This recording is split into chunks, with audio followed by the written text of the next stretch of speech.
ಸದನದಲ್ಲಿ honey trap ವಿಚಾರ ದೊಡ್ಡ ಮಟ್ಟದಲ್ಲಿ ಸದ್ದು ಮಾಡ್ತಾ ಇದೆ. ಪ್ರತಿಪಕ್ಷಗಳು ಈಗ ಇದನ್ನು ತನಿಖೆಗೆ ಕೊಡಬೇಕು, ಸಿಬಿಐ ಅಥವಾ ಸಿಟ್ಟಿಂಗ್ ಜಡ್ಜ್ ನೇತೃತ್ವದಲ್ಲಿ ತನಿಖೆಗೆ ಕೊಡಬೇಕು ಅಂತೇಳಿ ಆಗ್ರಹವನ್ನು ಮಾಡ್ತಾ ಇದ್ದಾರೆ. ಈಗ ನಮ್ಮ ಜೊತೆ ಭಾರತೀಯ ಜನತಾ ಪಕ್ಷದ ಹಿರಿಯ ನಾಯಕರು ಹಾಗೆ ಶಾಸಕರಾಗಿರುವಂಥ SR ವಿಶ್ವನಾಥ್ ಅವರಿದ್ದಾರೆ.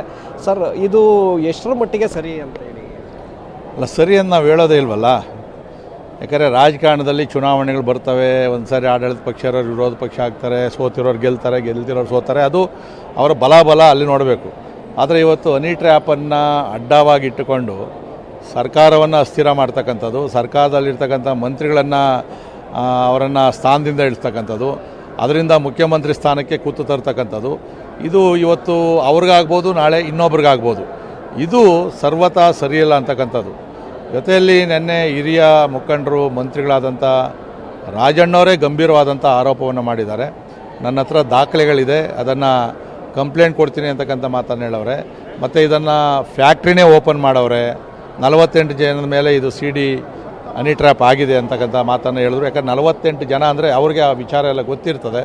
ಸೊ ಅದಕ್ಕೋಸ್ಕರ ಒಬ್ಬ ಹಿರಿಯ ಸಚಿವರು ಹೇಳಿದ ಮೇಲೆ ಆ ಕಡೆ ಈ ಕಡೆ ಅಂತಲ್ಲ, ಮುಂದೆ ನಾವು ರಾಜಕಾರಣಕ್ಕೆ ಬರ್ತಕ್ಕಂಥವ್ರು ಗಂಭೀರವಾಗಿ ಯೋಚನೆ ಮಾಡೋವಂಥ ಪರಿಸ್ಥಿತಿಗೆ ಬಂದು ಮುಟ್ಟಿದ್ದೀವಿ ನಾವೆಲ್ಲ ಕೂಡ. ಇದೊಂಥರ ನೈತಿಕವಾದಂಥ ಪ್ರಶ್ನೆ ಇದು. ಸೊ ಈ ಥರ ಹನಿ ಟ್ರ್ಯಾಪ್ಗಳನ್ನು ಯಾರೇ ಮಾಡಿದರೂ ಕೂಡ ಅದನ್ನು ಒಪ್ಪೋದಲ್ಲ. ಕೇವಲ ಇದು ರಾಜಕಾರಣಿಗಳಿಗೆ ಅಂತಲ್ಲ, ಹೊರಗಡೆ ನ್ಯಾಯಾಧೀಶರಿಗೂ ಆಗಿದೆ ಅಂತಕ್ಕಂಥದ್ದು ವರದಿಯನ್ನು ನೋಡಿದ್ದೀವಿ.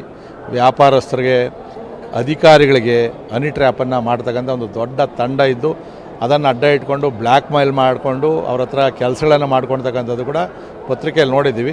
ಇದಕ್ಕೆಲ್ಲೋ ಒಂದು ಕಡೆ ಅಂತಿಮ ಆಡಬೇಕು ಅಂತಂದರೆ ಸರ್ಕಾರನೇ ಇದಕ್ಕೆ ಸೂಕ್ತವಾದಂಥ ಕ್ರಮ ತೊಗೊಬೇಕು. ಮತ್ತು ಯಾರು ತಪ್ಪಿತಸ್ಥರಿದ್ದಾರೆ ಅವರೆಷ್ಟೇ ದೊಡ್ಡವರಿದ್ದರೂ ಕೂಡ ಅದಕ್ಕೆ ಅಂಕಿತವನ್ನು ಆಗಬೇಕು ಅಂತಕ್ಕಂಥ ಒಂದು ಒತ್ತಾಯವನ್ನು ಇವತ್ತು ನಾವು ವಿರೋಧ ಪಕ್ಷವಾಗಿ ಆಡಳಿತ ಪಕ್ಷದ ಪರವಾಗಿ ನಾವು ಹೋರಾಟ ಮಾಡ್ತಾ ಇದ್ದೀವಿ. ಸರ್, ಇವತ್ತು ಸರ್ಕಾರ ಎಲ್ಲೋ ಒಂದು ಕಡೆ ತನಿಖೆಗೆ ಹಿಂದೇಟಾಗ್ತಾ ಇದೆ ಅಂತೇಳಿ ಈಗ ಚರ್ಚೆಗಳು ಶುರುವಾಗಿದೆ.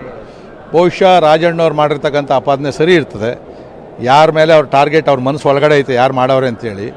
ಇದರಿಂದ ಇಡೀ ರಾಷ್ಟ್ರ ಮಟ್ಟದ ಕಾಂಗ್ರೆಸ್ಗೆ ಮುಜುಗರ ಆಗ್ತದೆ ಮತ್ತು ರಾಜ್ಯದಲ್ಲೂ ಕೂಡ ಕಾಂಗ್ರೆಸ್ಗೆ ಭಾಳ ದೊಡ್ಡ ಪೆಟ್ಟು ಬೀಳ್ತದೆ ಅಂತೇಳಿ ಏನಾದರೂ ರಾಜಿ ಏನೋ ಮಾಡಿದ್ದಾರೋ ಗೊತ್ತಿಲ್ಲ. ಆದರೆ ನಮಗೆ ಗೊತ್ತಿರೋ ಹಾಗೆ ರಾಜಣ್ಣವ್ರ ಸ್ವಭಾವ ಕಾಂಪ್ರಮೈಸ್ ಸ್ವಭಾವ ಅಲ್ಲ. ಅವ್ರನ್ನ ಏನು ನೆನ್ನೆ ಸದನದಲ್ಲಿ ಹೇಳಿದ್ದಾರೆ ಅದು ಸದನದಲ್ಲಿ ರೆಕಾರ್ಡ್ ಆಗಿದೆ. ಮತ್ತು ಸುಮೋಟೋ ಕೂಡ ಕಂಪ್ಲೇಂಟ್ ತೊಗೊಬೋದು, ಕೋರ್ಟೆ ಕೂಡ ಬೇಕಾದ್ರೆ ಆದೇಶ ಮಾಡ್ಬೋದು ಅವರೇ ಹೇಳಿರೋದ್ರಿಂದ. ಸೊ ಇದು ಬಹಿರಂಗ ಆಗೋಗಿದೆ. ಅದು ಈಗೇನಾದರೂ ಅವ್ರು ಮುಚ್ಚಿಟ್ಕೊಂಡ್ರು ಅಂತಂದರೆ ಅವ್ರಿಗೆ ದೊಡ್ಡ ತೊಂದರೆ ಆಗ್ತದೆ, ಅವರೇ ಅದು ತಪ್ಪಿತಸ್ಥರಾಗ್ತಾರೆ ಅಂತಕ್ಕಂಥ ಅರಿವು ಕೂಡ ಅವ್ರಿಗಿದೆ. ಬಹುಶಃ ಅವರು ವಿವರವಾದಂಥ